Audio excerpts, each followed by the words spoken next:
দিব। এক নাম্বার নিয়ামত, জান্নাতে ঢোকার আগেই তোরে আমি বলে দেই, প্রথম নাম্বার নিয়ামত হলো জান্নাতে ঢোকার পরে আর কোনোদিন বান্দা মরবি না।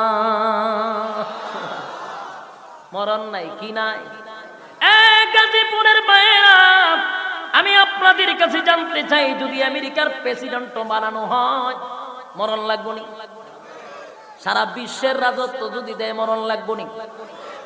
গোটা পৃথিবী রাজত্ব করছে নমরুদ, গোটা পৃথিবী তার মরণ ছিল নি। তারপরে রাজত্ব করছে বখতনাসর, সেও কিন্তু গোটা পৃথিবী রাজত্ব করছে। সুলাইমান নবী গোটা পৃথিবী রাজত্ব করছে। আর হইল জুলকারনাইন, চারজন বাদশা গোটা পৃথিবী রাজত্ব করছে, মরছেনি। তাহলে মরতে হবে, আমেরিকার রাজত্ব পাইলেও মরণ লাগবো। আর আল্লাহ কয় 10 পৃথিবীর সমান জান্নাত দিব নেই, আর কোনদিন মরবি না।